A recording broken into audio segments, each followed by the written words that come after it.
أعوذ بالله من الشيطان الرجيم بسم الله الرحمن الرحيم الحمد لله رب العالمين وصلى الله على محمد وآل محمد اللهم صل على محمد وآل محمد Assalamu alaikum wa rahmatullahi wa barakatuh. Bienvenue à toutes et à tous dans cette nouvelle session durant laquelle nous allons détailler et analyser la partie numéro 3 de la sourate. Mais avant cela, comme d'habitude, faisons un bref récapitulatif de ce qui a été vu précédemment. Donc je vous invite à voir la diapo qui se trouve à l'écran. Dieu commence cette partie, la partie numéro 2, en posant une question. Alam tara kayfa fa'ala rabbuka bi'ad? N'as-tu pas vu comment ton Seigneur a agi envers le peuple de Ad, le peuple de Thamoud et Fir'aun? Mais qui était-il? Le peuple de Ad était ceux de la cité d'Iram, la cité aux piliers élevés. Et le peuple de Thamoud était ceux qui bâtirent au cœur même de la montagne. Et Fir'aun d'Il Autad, qui était l'homme au pieu, l'homme qui possédait des bâtiments, des constructions profondément ancrées dans le sol et semblables à des montagnes. Qu'ont-ils fait? Ils ont transgressé. Dieu nous montre ici dans ce verset le point commun de ces personnes. Ils transgressèrent, ils dépassèrent les limites fixées par Dieu. Et cela avait pour conséquence de propager la corruption, la destruction autour d'eux. Ensuite, la conséquence logique de ces actions, de ces comportements, était que Dieu envoie son châtiment sur ces peuples. Et donc, l'envoi de ce châtiment est la conséquence directe de ce comportement, de cette transgression, mais aussi notre réponse, la réponse à la question initiale. N'as-tu pas vu comment Dieu a agi envers ces peuples? Il a châtié ces peuples. Pourquoi? Parce que Dieu était et est tout le temps et sera tout le temps en constante observation. Il sera toujours à l'affût. Et donc ces peuples pensaient qu'ils étaient protégés par leur pouvoir, par leur richesse. Et ce n'est pas le pouvoir et la richesse le problème. Le problème était qu'ils ont dépassé ces limites, leurs limites. Ils ont utilisé leur richesse et leur pouvoir dans des endroits où il ne fallait pas. Donc on va pouvoir commencer maintenant l'analyse détaillée de la partie numéro 3. Donc faisons d'abord une première lecture. Bismillahirrahmanirrahim. فَأَمَّا الْإِنسَانِ. Donc là on passe à l'homme en général, l'être humain. فَأَمَّا الْإِنسَانِ إِذَا مَبْتَلَاهُ رَبُّهُ فَأَكْرَمَهُ وَنَعَّمَهُ فَيَقُولُ رَبِّي أَكْرَمَنِ. Quant à l'homme, lorsque son Seigneur l'éprouve en l'honorant et en le comblant de bienfaits, il dit « Mon Seigneur m'a honoré ». وَأَمَّا إِذَا مَبْتَلَاهُ فَقَدَرَ عَلَيْهِ رِزْقَهُ. Mais lorsqu'il l'éprouve en restreignant sa subsistance, فَيَقُولُ رَبِّي أَهَانَنِ. Mon Seigneur m'a humilié.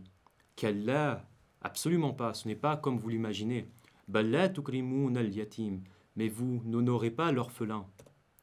وَلَا تَحَضُّونَ عَلَى طَعَامِ الْمِسْكِينِ. Et vous ne vous encouragez pas à nourrir le pauvre. وَتَأْكُلُونَ التُّرَاثَ أَكْلًا لَمًّا. Et vous dévorez l'héritage entièrement.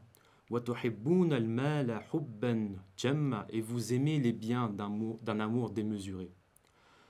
Donc bien sûr, la partie numéro 3 ne s'arrête pas à ce verset, mais durant cette session, nous allons analyser jusqu'au verset numéro 20. Donc commençons par le verset numéro 15.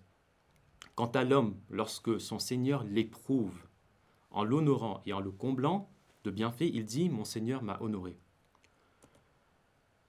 Donc pourquoi Dieu donne-t-il autant? Si Dieu donne autant de bienfaits au peuple de Ad, au peuple de Thamoud, donc vous voyez bien le lien entre cette partie et la partie numéro 2. Si Dieu donne autant de bienfaits à ces différents peuples, c'est pourquoi, dans quel but? Pour les éprouver. Pour voir comment ils utiliseraient leur pouvoir, leur richesse. Mais l'homme, comment pense-t-il? Très souvent, lorsque l'homme reçoit des bienfaits, si j'ai reçu des bienfaits, c'est parce que je mérite. Je deviens arrogant, donc je mérite. Je suis quelqu'un de spécial. Si je reçois autant de bienfaits, c'est parce que Dieu m'aime, parce que je suis proche de lui. C'est parce que Dieu m'aime que j'ai reçu ces bienfaits. Et malheureusement, on entend souvent cela autour de nous, ce raisonnement-là. Si je reçois une bonne situation, une richesse, une belle maison, une bonne famille, on se dit, ce raisonnement, Dieu m'aime, donc il me donne ces bienfaits. C'est parce qu'il m'aime qu'il me donne cela. C'est parce que je suis une bonne personne, que je suis quelqu'un de spécial, qu'il me donne ces bienfaits. Et dans la situation inverse, lorsque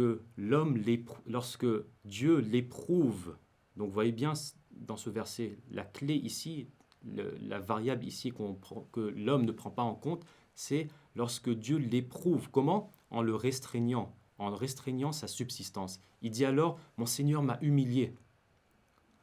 Donc là aussi, c'est une mauvaise interprétation que la nature humaine a.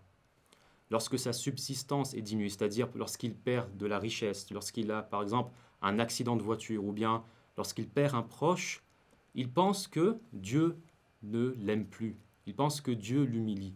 Et là aussi, nous avons bien souvent ce raisonnement autour de nous.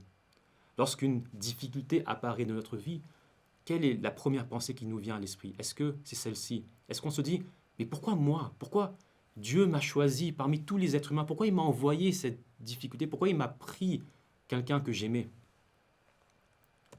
Mais Dieu nous dit qu'Allah, ce n'est pas comme cela, ce n'est pas comme vous l'imaginez.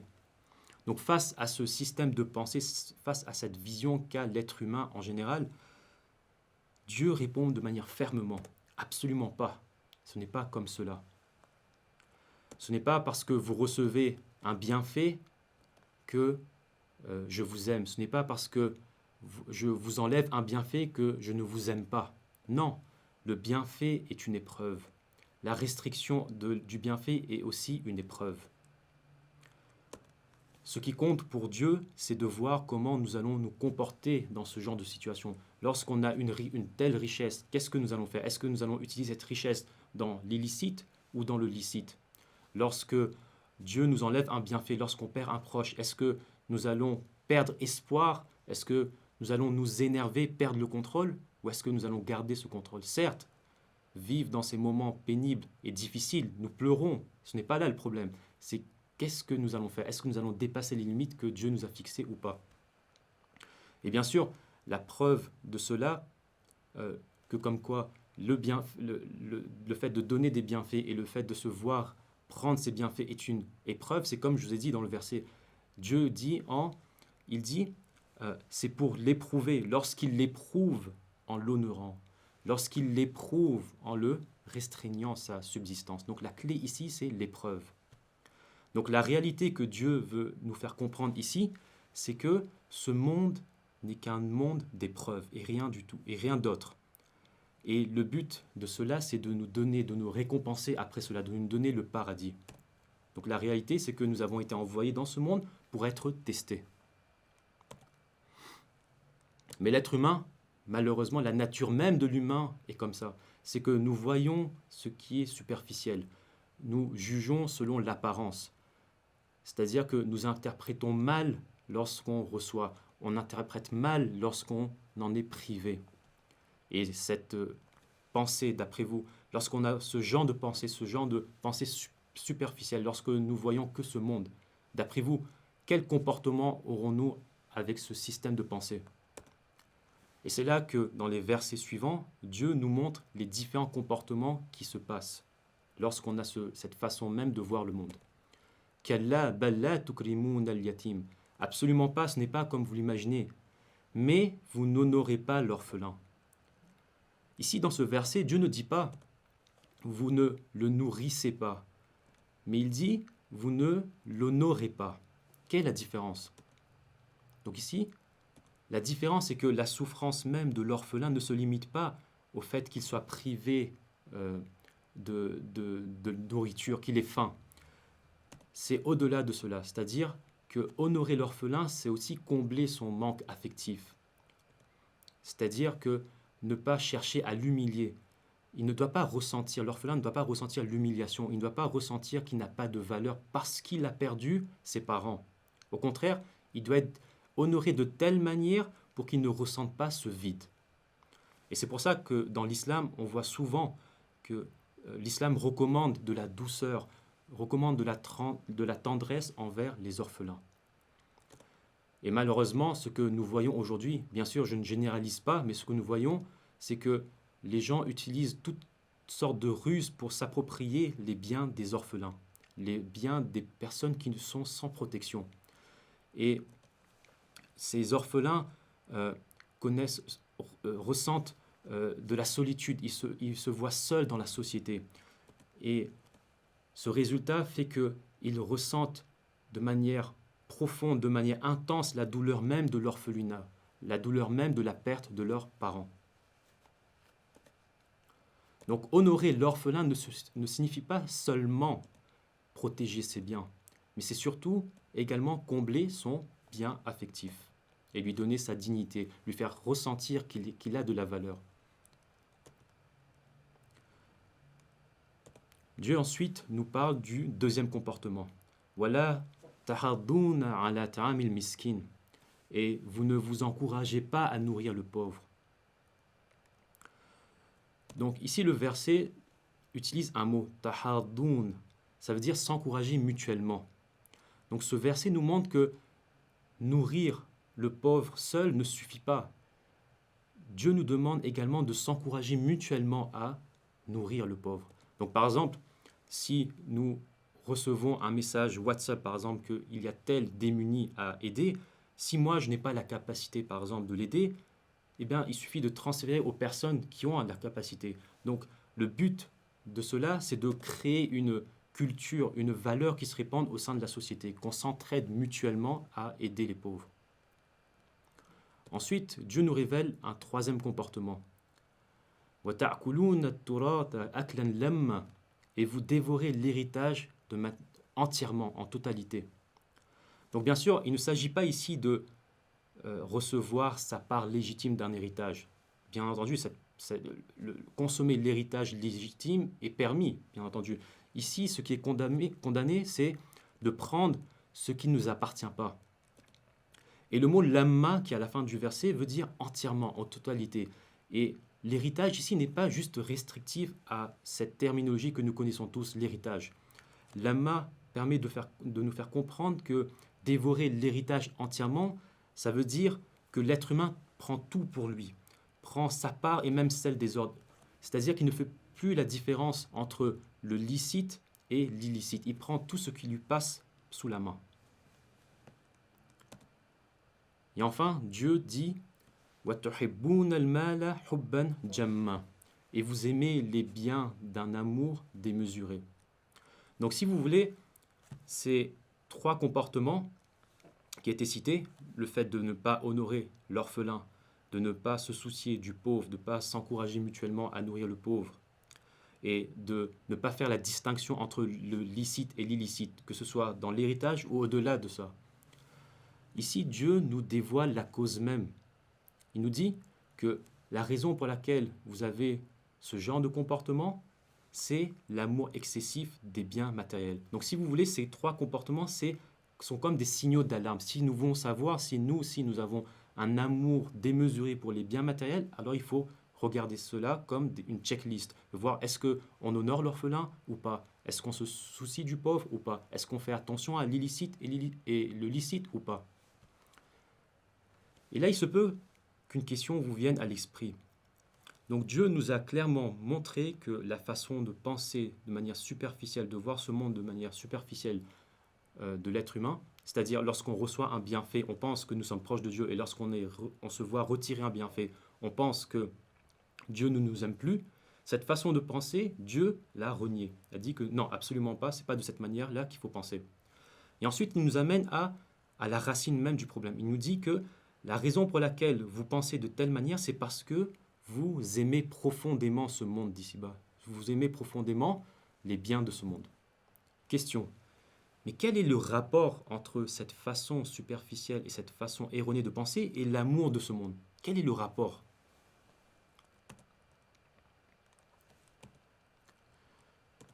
Tout simplement parce que lorsqu'une personne s'attache de manière excessive à ce monde, il devient matérialiste. Il accorde les biens de ce monde comme étant une valeur absolue. C'est-à-dire, il considère les biens de ce monde d'ici-bas, comme une fin en soi. Or, l'islam nous enseigne que ce monde n'est pas une fin en soi. Bien sûr, le fait d'aimer les biens de ce monde est quelque chose d'autorisé dans l'islam. Et c'est même dans le Saint-Coran, nous avons à plusieurs endroits au moins un endroit que Dieu a mis l'amour de ce monde dans notre âme, dans notre cœur. Mais ce qui est réprimé ici, c'est l'amour excessif. Et donc, Dieu nous explique que, l'islam nous explique que ce monde n'est pas une fin en soi. Il faut utiliser ce monde comme un outil, un moyen pour préparer l'au-delà. Et donc, quand l'amour excessif, l'amour démesuré s'installe même dans le cœur de l'homme, cela influence sa manière de penser. Et lorsque sa manière de penser est influencée, lorsqu'il a une perception du monde de manière superficielle, cela influence aussi sa manière d'agir. Et donc, l'orphelin n'est plus honoré, le pauvre. Pourquoi l'orphelin n'est plus honoré? Quel est le rapport? C'est parce que si je donne autant d'importance à ce monde, si ce monde est la seule valeur que je reconnais et non l'au-delà, alors m'occuper de l'orphelin, c'est, entre guillemets, gaspiller mon temps. Aider financièrement un orphelin, c'est enlever, diminuer ma propre richesse, alors que la richesse a pour moi une valeur absolue, c'est une fin en soi. De la même manière, si le pauvre n'est plus une priorité, alors donner de mon temps, donner de ma richesse également diminue ce qui m'appartient. Et si on ne fait plus la distinction entre le licite et l'illicite, c'est parce qu'on aime ce monde. Supposons lorsqu'on ouvre une nouvelle affaire, un nouveau business, et on ne fait plus la distinction entre comment acquérir de l'argent par des moyens licites ou par des moyens illicites, on ne fait plus cette différence. Pourquoi? Parce que pour nous, ce monde est devenu une fin en soi.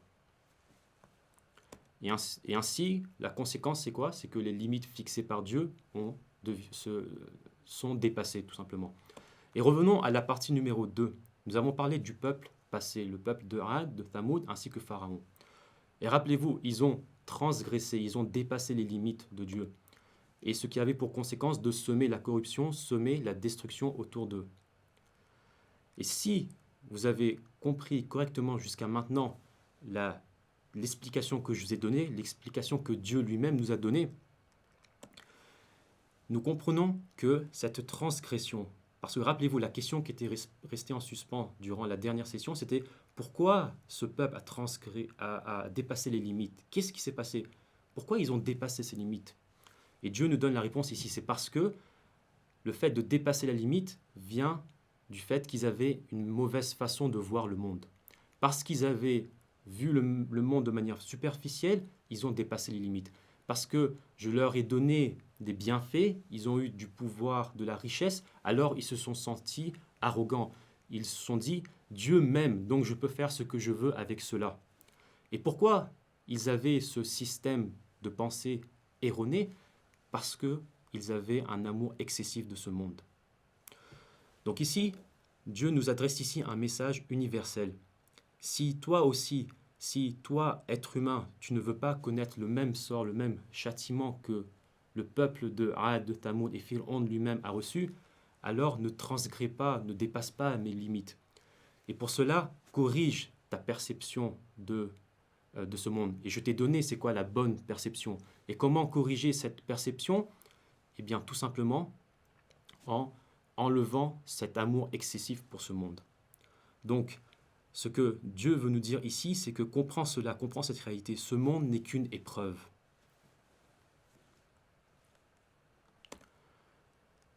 Donc, plus nous travaillons à nous détacher de ce monde, plus, bien sûr, l'attachement excessif diminue. Et plus notre vision devient claire, notre vision du monde devient claire, et on voit le monde comme étant qu'une épreuve, comme étant qu'un passage, et non comme une finalité en soi. Bon, bien sûr, Dieu, dans cette sourate, nous donne juste la racine du problème, qui est l'amour excessif. Donc, je répète, si on corrige, si on diminue cette racine, cet amour excessif de ce monde, cela corrige notre vision de pensée, notre façon de penser, notre façon de voir le monde, et nous ne dépassons pas les limites mises par Dieu.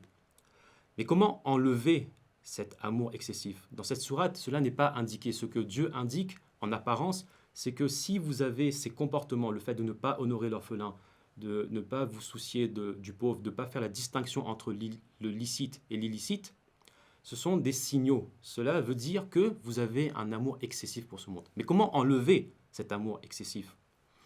Eh bien, bien sûr, pour répondre à cette question, il faut avoir une vision globale du Saint-Coran. Il faut connaître ce que nos infaillibles ont dit à ce sujet, les paroles des Ma'asoumin alayhimus salam. Et tout cela, c'est la spécialité d'un expert en éthique, un expert en akhlaq, qui nous donnera cette réponse, qui nous donnera quel est le programme spirituel à avoir pour enlever cet attachement de ce monde.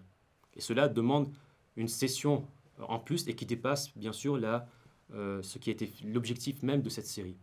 Mais si je dois vous donner une base pour que vous puissiez commencer de votre côté à enlever, à diminuer progressivement ce détachement de ce monde, c'est tout simplement les experts en akhlaq, en éthique, nous disent que la base même du programme spirituel, c'est de respecter les obligations que Dieu nous a imposées, faire la prière, respecter le jeûne, ainsi de suite, et également de s'abstenir des interdictions. Donc c'est cela la base même du programme spirituel. Et il se peut que nous, étant donné, comme Dieu l'a dit, notre nature humaine est telle que nous voyons le monde de manière superficielle. Et nous voyons ces limitations également comme des restrictions sur nous. Mais en vérité, ces restrictions, ces obligations ont été faites pour que cet amour soit diminué. Et maintenant, on pourrait se demander, j'ai compris que la racine même du problème, c'est l'amour excessif de ce monde. Mais je n'ai pas assez de motivation. Comment faire en sorte de me motiver pour faire ce travail sur moi-même? Comment me donner suffisamment de motivation pour m'aider à aller chercher à diminuer cet amour excessif de ce monde?